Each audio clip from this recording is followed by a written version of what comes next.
बिस्मिल्लाहिर्रहमानिर्रहीम। अस्सलाम वालेकुम नाज़रीन, आप यूट्यूब चैनल देख रहे हैं। मैं इमरान खान हूँ। फ्लड्स की सूरत हाल क्या है और कितना नुकसान हुआ और उस पर हुकूमत क्या इकदाम कर रही है, इस पर हम बात करते हैं। लेकिन आर्मी चीफ से एक मुलाकात की सुहेल वड़ाइच ने। सुहेल वड़ाइच पाकिस्तान के एक पुराने जर्नलिस्ट हैं और ये इनको मैंने देखा भी था जब ब्रसल्स में आर्मी चीफ मौजूद थे, तो उस तकरीब में इन्हें ख़ास तौर पर बुलाया गया था और उस तकरीब के बाद इनकी कोई मुलाकात हुई है आर्मी चीफ से। उस मुलाकात के हवाले से इन्होंने कुछ तफसीलात जारी की हैं। 5 चीज़ें उसमें बहुत इंपॉर्टेंट हैं, वो पांचों चीज़ें मैं आपके सामने रखता हूँ। आर्मी चीफ का माइंड मुकम्मल तौर पे डिस्क्लोज़ हो गया है, यानी वो फ्यूचर में क्या करेंगे, उनके दिमाग में क्या चल रहा है और मौजूदा field marshal army chief Pakistan को कहाँ ले जाना चाहते हैं और यानी वो जाने का उनका इरादा है भी या नहीं, ये सारी चीज़ें मैं आपके सामने रख देता हूँ। एक तो ये क्लियर बात है कि जो सुहेल वड़ाइच ने लिखा वो एस्टेब्लिशमेंट की, आर्मी चीफ की इजाज़त के बगैर तो लिख नहीं सकते। यानी अगर कुछ ऑफ द रिकॉर्ड बातें होंगी तो वो सुहेल वड़ाइच साहब आर्मी चीफ के रिटायर होने के बाद बताएंगे, अगर ज़िंदगी रही तो। आर्मी चीफ के रिटायर होने के बाद बताएंगे, उससे पहले वो नहीं बताएंगे। जब तक आर्मी चीफ मौजूद है तब तक वो वही लिखेंगे जो आर्मी चीफ की इजाज़त से है।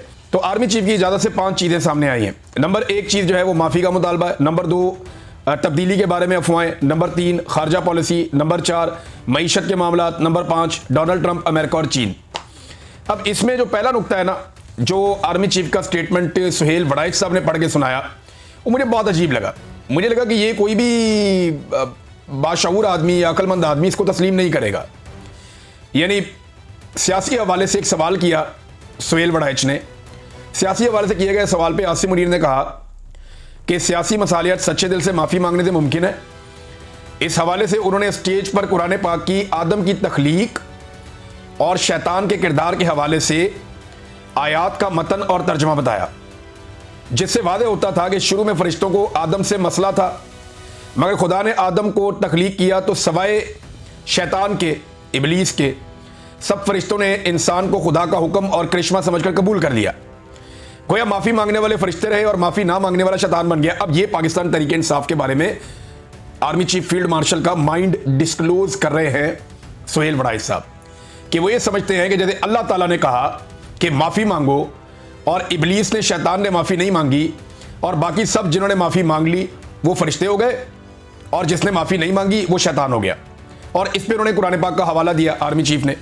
अब सवाल यह है कि सारा कुरान पाक इमरान खान और पाकिस्तान तहरीक इंसाफ के खिलाफ उतरा है?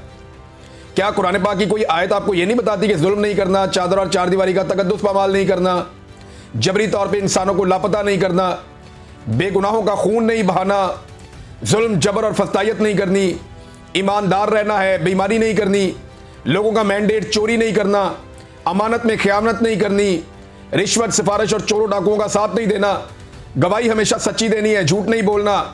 क्या ये सारी चीज़ें, हक के साथ खड़े होना, ये सारा कुछ कुरान पाक में नहीं लिखा हुआ? यह पूरा कुरान पाक जो है वो पाकिस्तान तहरीक इंसाफ और इमरान खान के बारे में ही आपने आर्मी चीफ ने सुनाना है लोगों को।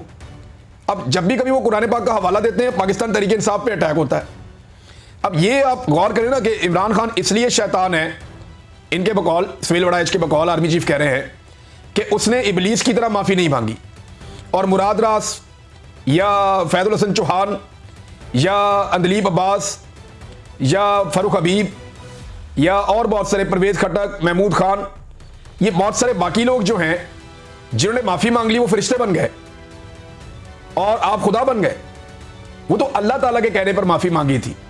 इस तरह तो हज़रत इमाम हुसैन रज़ी अल्लाह अन्हु के सामने भी रास्ता रखा गया कि माफ़ी मांगो, या सर नीचे झुकाओ, या तस्लीम करो, या पीछे हटो, तो उन्होंने कहा नहीं, सवारी पैदा नहीं होता, मैं यहाँ कंप्रोमाइज़ नहीं करूँगा। वो खड़े हो गए। तो दूसरी तरफ से ये मिसाल दी जा सकती है। तो यहाँ इस्लाम को, मज़हब को, दीन को इसके बीच में यूँ लेकर आना ये नामुनासिब है। इस वक्त ताकत आपके पास है, आप जो चाहें कर सकते हैं, लेकिन कुरान पाक को बीच में लाकर यह कहना कि एक सियासी जमात और उसके पैरोकार जो माफ़ी नहीं मांग रहे वो शैतान है। अब मैं अगर कुछ सवालात पूछूं कि एक, चलें ये मान लें थोड़ी देर के लिए कि पाकिस्तान तहरीक इंसाफ के लोगों ने गुस्से में आकर जब इमरान खान साहब को गैर कानूनी तौर पर गिरफ्तार करके घसीटा गया और मारा गया, तो तहरीक इंसाफ के लोगों ने गुस्से में आकर कुछ फौजी मकामात के ऊपर अटैक कर दिया, कुछ पुतले तोड़ दिए, कुछ जगह पर आग लगा दी, कुछ तोड़ फोड़ कर दी, कुछ शीशे तोड़ दिए, कोई मोर चोरी करके ले गया, कोई इस तरह की हरकतें की उन्होंने। तो उस पर तो आप कह रहे हो उन्हें माफ़ी मांगनी पड़ेगी वरना वो शैतान बन जाएंगे, क्योंकि खुदा के कहने पर शैतान ने माफ़ी नहीं मांगी थी। लेकिन क्या किसी डिक्टेटर ने आज तक माफ़ी मांगी है इस मुल्क में मार्शल लॉ लगाने पर? क्या वो फरिश्ते हैं अभी भी? सवाल यह है कि मंशियात से लेकर कलाशन कोफ तक और क्लाशनकोव से लेकर खुद कुछ बमबार तक मुल्क में कौन लेकर आया? यही डिक्टेटर्स लेकर आए। क्या किसी एक डिक्टेटर ने, जो मिलिट्री डिक्टेटर है, उसने माफी मांगी आज तक? आधा मुल्क तोड़ दिया, उसकी माफी मांगी आज तक? बदतरीन सरेंडर पाकिस्तान की नहीं दुनिया की तारीख में किया, 90,000 कैदी बना दिए, उसकी माफी मांगी आज तक किसी ने? कायदे आजम की बहन को बदतरीन रुसवा किया गया, उसकी माफी मांगी आज तक किसी ने? मुल्क को गैरों के हाथों जो है वो यरगमाल बना लिया गया, किसी ने माफी नहीं मांगी। और गैरों की जंग में पाकिस्तान को धकेल दिया गया, किसी ने माफी नहीं मांगी।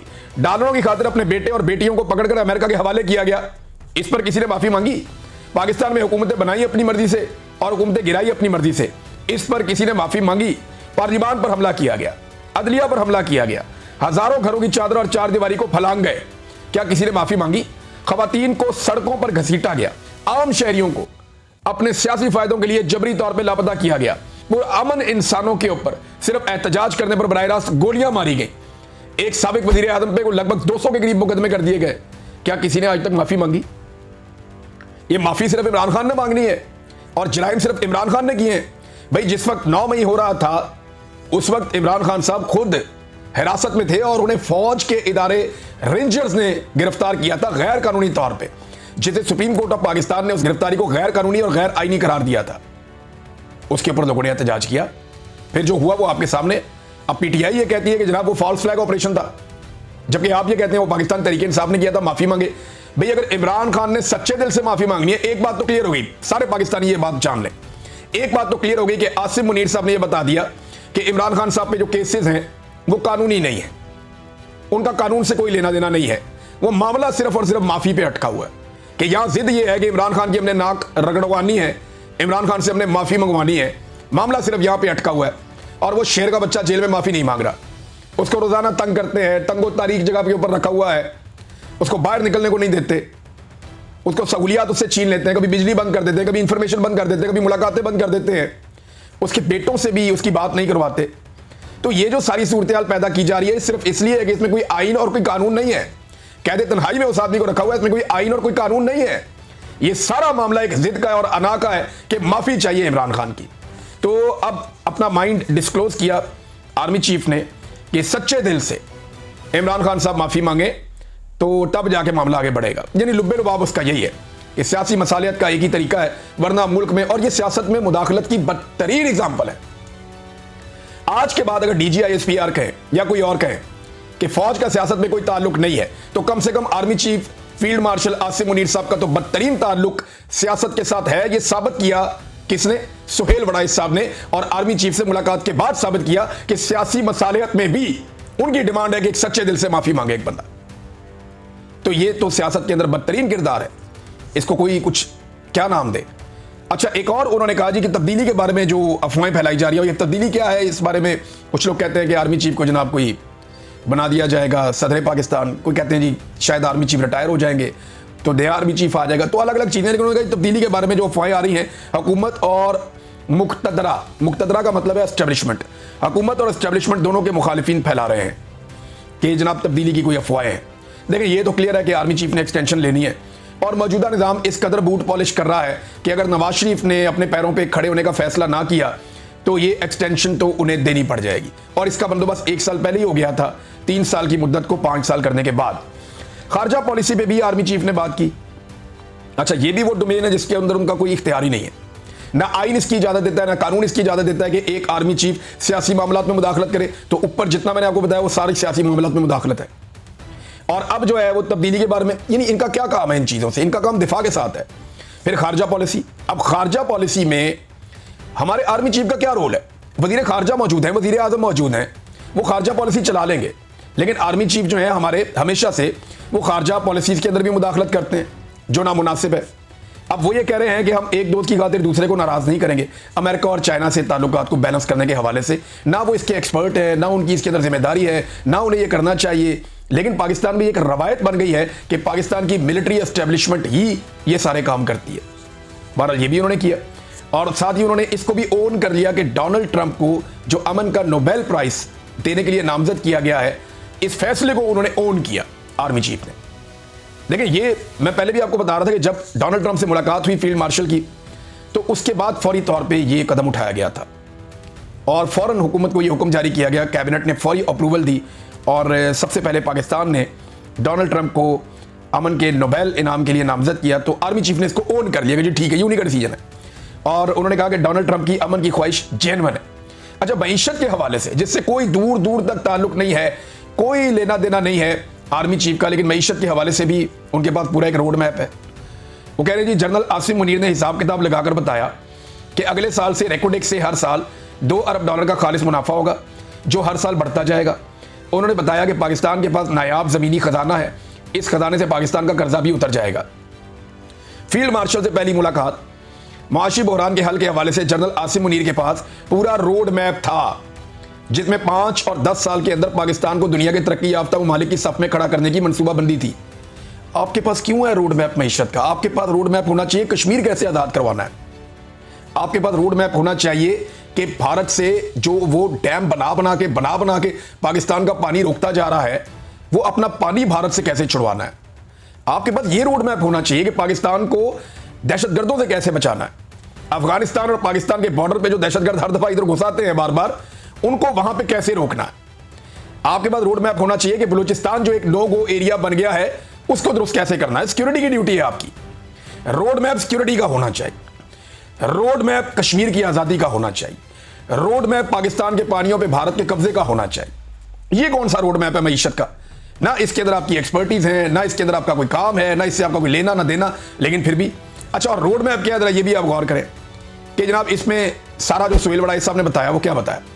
उन्होंने बताया जी कि ये जो मादनियात है ना, ये बेचनी है।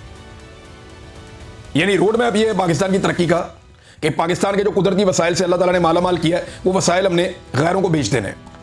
यानी एक चीज़ हमने 10 रुपए की बेचनी है और उन्होंने उसको 100 रुपए का कर लेना ले जाके। तो पाकिस्तान को क्या मिला? 10 रुपए, और जो यहां से लेकर गया उसने उसको वैल्यू एडिशन की और क्या बना? 100 रुपए। भाई इस पूरे रोड मैप के अंदर कहीं पे सियाहत है, कहीं पे ज़राअत है, कहीं पे IT है, कहीं पे दूसरे शोबे हैं। किसान तबाह बर्बाद हो गया, मईशत का बेड़ा गर्क हो गया, ताजर काम नहीं कर पा रहे, इंपोर्ट एक्सपोर्ट पाकिस्तान का बैलेंस क्रिएट नहीं हो पा रहा। साथ ही साथ जो है वो आपके जो ताजर हैं, जो मैन्युफैक्चरर्स हैं, वो बेचारे परेशान है। कॉस्ट ऑफ प्रोडक्शन कहां से कहां जा रही है, बिजली और फ्यूल की प्राइस कहां पहुंच गई है। तो रोड मैप तो इन चीजों का होना चाहिए था, अगर होना चाहिए था तो। अव्वल तो काम ही नहीं है ये चीजें दुरुस्त करनी। घर का सामान बेचकर या अपने घर का जेवर बेचकर, ये जेवर है ना पाकिस्तान का जो अल्लाह ताला ने दिया हुआ है, ये वक्त आने पे हमारे काम आएगा। तो ये और कैसे काम आएगा? देखिए, इसके दो तरह आप काम ले सकते हैं। या तो ये मादनियात आप औने पौने बेच दें, या आप पाकिस्तान को आहिस्ता आहिस्ता अपने पैरों पे खड़ा करें, पाकिस्तान के अंदर इंडस्ट्री लगाएं, इस मादनियात को पाकिस्तान की इंडस्ट्री इस्तेमाल करे। ये जो 10 रुपए वाली चीज है, इसको पाकिस्तान 1000 रुपए की करके बेच सकता है। फ्यूचर का सारा फ्यूल है ये जो रेयर अर्थ मिनरल्स है, इसके पीछे दुनिया पागल है। अगर दुनिया इससे बेशुमार पैसा बना सकती है तो पाकिस्तान क्यों नहीं बना सकता? हमने जरूर औने पौने इसको रॉ मटेरियल के तौर पे बेचना है। हमें इंतजार करना चाहिए उस वक्त का, और इन असासों को संभाल के रखना चाहिए, पाकिस्तान की मईशत को ऊपर उठाना चाहिए। हाँ ठीक है, जरूरत के तहत आप कुछ चीजें बेच सकते हैं कि फिलहाल हमें इसमें से निकलना है, हम इतना बेच लेते हैं, लेकिन एक बड़ा हिस्सा हम सेफ रखेंगे। लेकिन मुझे उसकी कोई उम्मीद नजर नहीं आ रही। बहरहाल मईशत का भी एक रोड मैप है आर्मी चीफ के पास, और ये जनाब सुहेल बड़ाई साहब ने पूरी कहानी सुना दी। अब सुहेल बड़ाई साहब ने पूरी कहानी सुनाई ना, आर्मी चीफ ने बड़ी लंबी चौड़ी बातें की हैं। इसके अंदर एक बंदे ने तारीफ की आर्मी चीफ की तरफ, वो भी मैं बता दूं। उन्होंने कहा कि सदियों बाद कोई ऐसा मौका आया, यानी इसमें उनके हाथों को चूमा एक शख्स ने, ओवरसीज ने, और झुक कर चूमा। ये भी सुहेल बड़ाई साहब ने बताया। उन्होंने कहा कई एक ने सदियों के बाद मुसलमान मुल्क की काफिर मुल्क पर फतह पर उन्हें खराज तहसीन पेश किया। सदियों के बाद भाई, ये हम यौम दिफा पाकिस्तान क्यों मनाते हैं? ये तो 1965 का एक दिन हम मना रहे होते हैं हर साल कि यौम दिफा पाकिस्तान है, पाकिस्तान ने भारत को शिकस्त दी थी। तो वो जो फतह के दावे थे सारे झूठे थे, जो अब सुहेल बड़ाई साहब ने इसको फतह करार दे दिया। और पहले सदियों पहले कोई मुसलमान मुल्क किसी काफिर मुल्क से कोई नहीं जीता। भाई ये अजीब कहानी उन्होंने सुना दी सुहेल बड़ाई साहब ने। अभी 4 साल पहले अजरबैजान ने, जैसे पाकिस्तान के और इंडिया के बीच में एक कश्मीर का इशू है ना बहुत पुराना, इसी तरह अजरबैजान और आर्मीनिया जो एक गैर मुस्लिम मुल्क है, अजरबैजान एक मुस्लिम मुल्क है, इन दोनों के बीच में भी एक इशू था कश्मीर तरह का, जिसे कहते थे काराबाग। तो अजरबैजान ने अभी 4 साल पहले छीन लिया वो पूरा सूबा और अपने मुल्क का उसे हिस्सा बना लिया। तो वो मुसलमान मुल्क नहीं है, उसको वो फतह नहीं मिली। तो ये तारीख से नाबल्द लोग हैं, इन्हें बिल्कुल नहीं पता, अभी रिसेंट हिस्ट्री नहीं पता कि अभी अभी एक फतह हुई है, और अभी अभी जो है वो एक मुसलमान मुल्क ने एक बहुत बड़ा इलाका खाली करवाया है। पाकिस्तान की रिस्पॉन्सिबिलिटी तो अभी बाकी है। पाकिस्तान ने कश्मीर को आज़ाद करवाना है, जिसके लिए फ़ौज ने बड़े दावे कर रखे हैं, पाकिस्तानी फ़ौज ने, और हमेशा से हमने ये दावे सुने। अब ज़रा इन सारी चीज़ों का जवाब कायदे आज़म मोहम्मद अली जिन्ना के एक जुमले में। कायदे आज़म मोहम्मद अली जिन्ना ने फरमाया था, और ये एयर मार्शल असगर खान ने अपनी किताब में एक वाक़े का जिक्र किया, जिसके मुताबिक 14 अगस्त 1947 को एक इस्तकबालिया के दौरान एक फ़ौजी ऑफिसर कर्नल अकबर खान ने कायदे आज़म से कहा कि बरतानवी अफसरों की बजाय मुसलमान अफसरों को तरक्की देकर कलीदी ओहदों पर फाइज किया जाए। पहले दिन से ही काम चक दिया था इन्होंने। ये कर्नल अकबर खान ने मशवरा दिया कायदे आज़म को। तो कायदे आज़म ने इस ऑफिसर को मुखातिब होते हुए कहा कि मत भूलो कि तुम रियासत के मुलाजिम हो, तुम पॉलिसी नहीं बनाते, हम अवाम के नुमाइंदे फैसला करते हैं कि मुल्क को कैसे चलाना है। तुम्हारा काम सिर्फ अपने सिविल हाकिमों के फैसलों पर अमल करना है। कायदे आज़म ने पाकिस्तान डिफेंस काउंसिल की मंजूरी दी, जिसका एक इजलास 5 सितंबर 1947 को हुआ। इस इजलास में पाक फौज की अंदरूनी और बैरूनी जिम्मेदारियों की मंजूरी दी गई। ये ना बड़ा क्लियरली कायदे आज़म ने कह दिया। मैं दोबारा पढ़ के सुना देता हूं कि फील्ड मार्शल के सारी बातों का जवाब इसके अंदर कायदे आज़म के एक जुमले के अंदर है। सुहेल बड़ाइच के सारे कॉलम का जवाब कायदे आज़म के एक जुमले के अंदर है। उन्होंने कहा कि मत भूलो कि तुम रियासत के मुलाजिम हो, तुम पॉलिसी नहीं बनाते, हम अवाम के नुमाइंदे फैसला करते हैं कि मुल्क को कैसे चलाना है। तुम्हारा काम सिर्फ अपने सिविल हाकिमों के फैसलों पर अमल दरामद करना है। यहां जो इलेक्शन जीता है, जिसे अवाम ने मुंतखब किया है, उसको जेल के अंदर बंद किया हुआ है, और जिन्हें अवाम ने रिजेक्ट किया है उनको फार्म 47 पे लाकर बैठाया गया, और फिर भी उनकी कोई बात नहीं सुनी जा रही। वो बेचारे मुलाजमों की तरह दिन रात बूट पॉलिश कर रहे हैं और कुछ नहीं कर रहे। ये नादरीन हालात है यहाँ पे। अब नादरीन आ जाए, जो फ्लड्स की सूरत हाल है इस वक्त, वो मैं आपके साथ शेयर कर देता हूँ। लेकिन उससे पहले एक और बहुत बड़ी खुशखबरी है, ये आपके साथ शेयर ना की तो ज़्यादती हो जाएगी। एक और कोट अदू पावर कंपनी है, और ये बड़ी कंपनी है। एक lieutenant general retire Mohammad Saeed को नया चेयरमैन इसका अपॉइंट कर दिया गया है। तो एक और रिटायर फौजी ऑफिसर बरसरे रोज़गार हो गए। अल्लाह ताला इनके रोज़गार में, अल्लाह ताला इनकी आमदन में बरकत अता फरमाए। और हमें एक ही दफ़ा लिस्ट हासिल करनी चाहिए कि कितने हमारे जिंदा जर्नल ऐसे हैं जो रिटायर हैं और उनके पास कोई रोज़गार नहीं है, ताकि कौम एक ही मरतबा उन सब के रोज़गार का बंदोबस्त करे। और इन तमाम को रोज़गार के ऊपर रहना चाहिए। पाकिस्तान के अंदर बेरोज़गारी की शरह लगातार बढ़ती चली जा रही है, और कई गुना बेरोज़गारी में गुज़िश्ता 3 सालों में इजाफा हुआ है। लेकिन कई गुना रिटायर जर्नलों को तमाम महकमों के ऊपर लाकर बैठा दिया गया है, और अब तो पहली मरतबा ऐसा हो रहा है कि सर्विंग जर्नल्स भी महकमों के ऊपर बैठाए जा रहे हैं।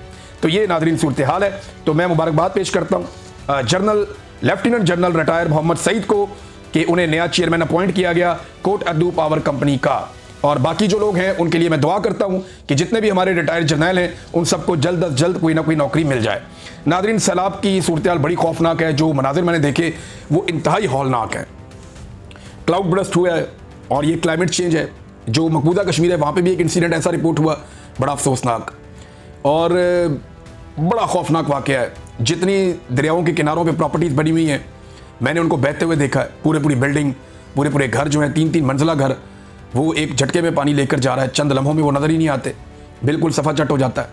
बाकायदा पत्थरों का सैलाब आता हुआ देखा, बहुत बड़े पैमाने पर पत्थर पानी के साथ बहते हुए आ रहे हैं, बड़े बड़े पत्थर जिन्हें आप हिला भी नहीं सकते।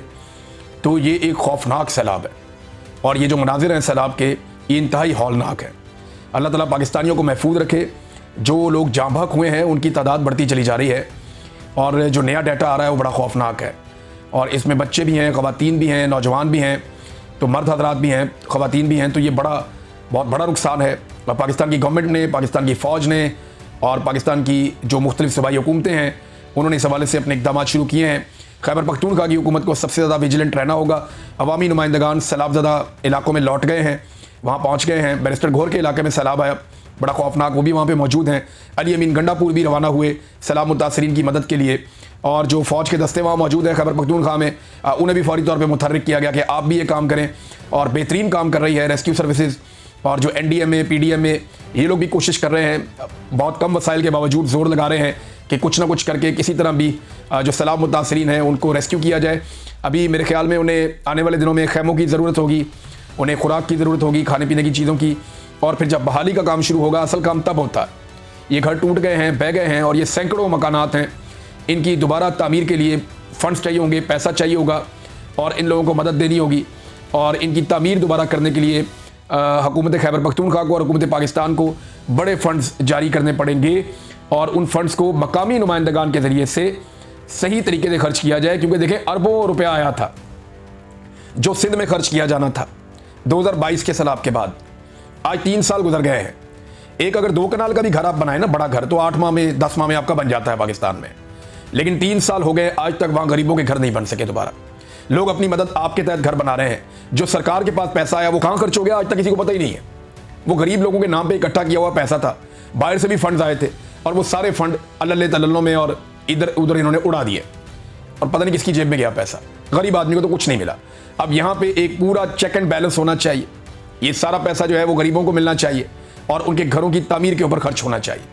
अब तक के लिए इतना ही। अपना ख्याल रखिएगा, अपने इस चैनल का भी। अल्लाह हाफ़िज़।